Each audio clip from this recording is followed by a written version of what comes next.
15 years ago, Star Wars The Clone Wars first released, and to celebrate its 15th anniversary and all it has done for me over those 15 years, I want to do a big special video where I watched the show and then rambled on about all my various thoughts on it. But that's on until October. Today, August 10th, back in 2008, was when the film first released. To celebrate to celebrate that, I'm going to be doing a video on just covering the film, which partially also to make sure that I actually know what I'm doing for when I make the bigger video in October. So today I'll be watching the film and then coming back and rambling on about all my thoughts on the film. So I just finished watching the Clone Wars show, and I know it has a reputation of just not being very good, but honestly, I don't think it's all that bad. Like it has some moments that have poor animation and it's not great by any means, but it's not bad either. I think it's pretty decent. Not as good as the show, of course, but then again, nothing is in my opinion. And yeah, like overall it's quite good. There's several moments I quite like. Yeah, Ahsoka is at her most annoying in this show, or in the film versus the show, but like it feels intentional in a way. Like she's supposed to be a bit getting on your nerves. Like Anakin and the clones are clearly annoyed by her, but and that's supposed to be something that she grows out of, and she does grow out of over the course of the show. So like, feels like maligning her for the things that they put in intentionally to make her a character that grows is not really a proper complaint. If that makes any sense. I don't really know. And yeah, the story that's does end. It does. It's not great. It certainly feels a bit stitched together, especially with Zero the Hutt just appearing in the last 20 minutes at the end to wrap up the plot. But yeah, honestly, I don't even think he's really all that necessary to the story. So it's not like him coming in at the end really makes the movie worse because like he's not necessary. They could have easily just had Jabba go, "Oh, you've got my Pookie alive. Clearly, Dooku was lying to me. So yeah, can you just go try and get him?" Obviously, they couldn't do that because Dooku's escaped. But yeah, so Zero being there just adds a bit more interesting bit parts to the story and helps explain how and why Rota was captured for, at the beginning, and makes it a bit more interesting. But at the same time, it does also kind of confuse the whole plot of what Dooku's exactly planning, because is he like planning to try and get the Jabba to kill the Jedi, obviously, but he seemed to be wanting to do that to get Jabba to join with Separatists, but then if his plan was to get Zero to join with him instead and take over Jabba's empire, so was he planning for Jabba to kill the Anakin and Ahsoka, and, or I guess whoever happened to show up, and then move on and kill all, and then have that drag the Jedi in to come and wipe them out so Zero could take over? But that just doesn't quite add up.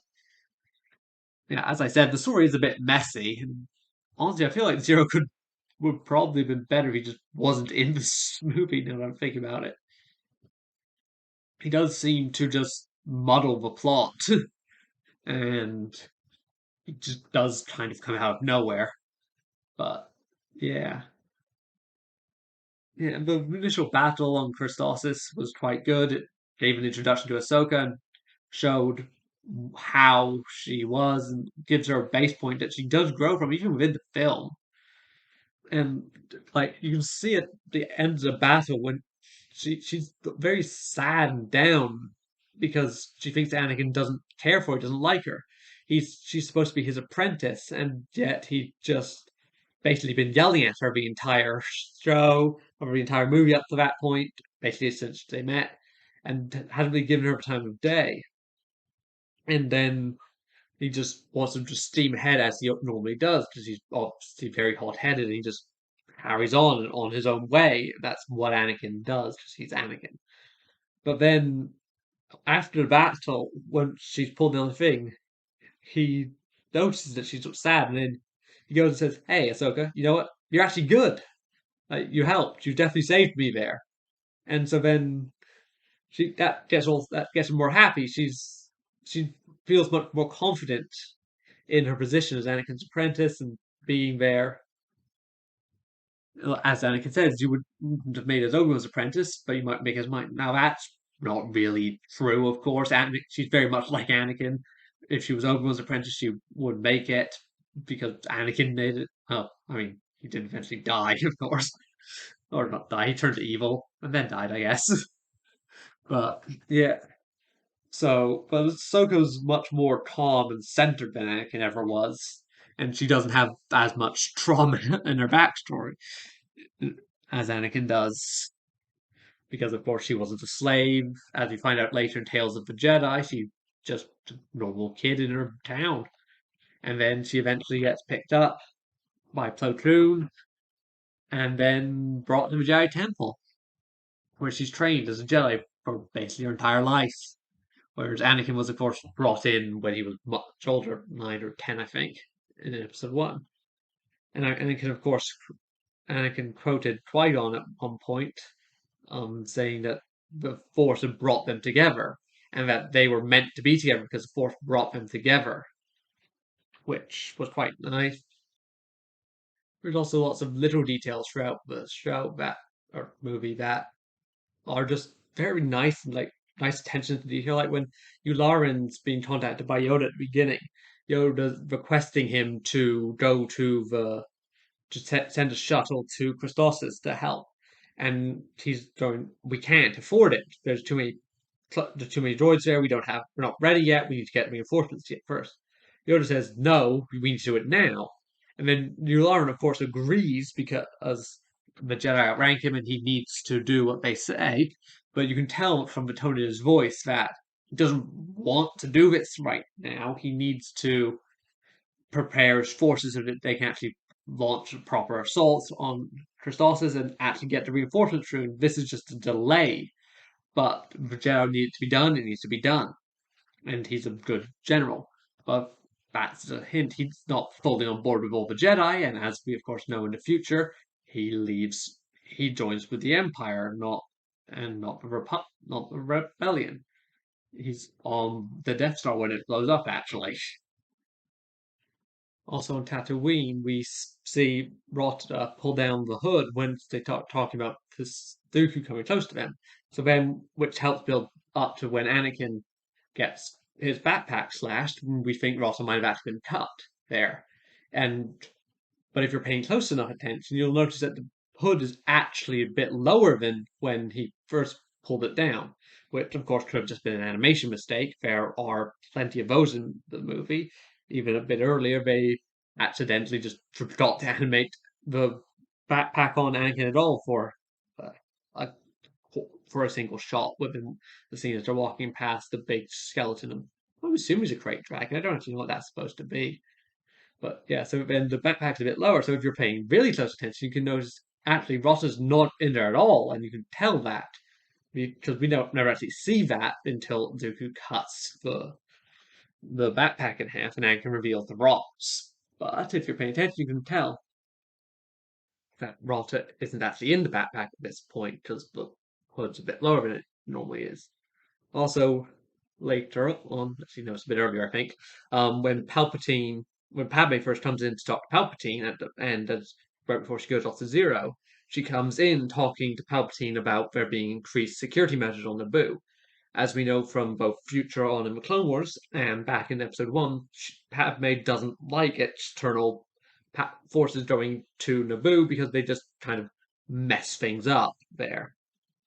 And so, but Palpatine's able to quickly just completely change what she's focused on to being about the Hutts and what Anakin's doing by simply mentioning that Anakin's name and that he's in trouble with the Hutts, which then causes Padme to go, oh wait, can go talk to Zero because he lives here on Coruscant.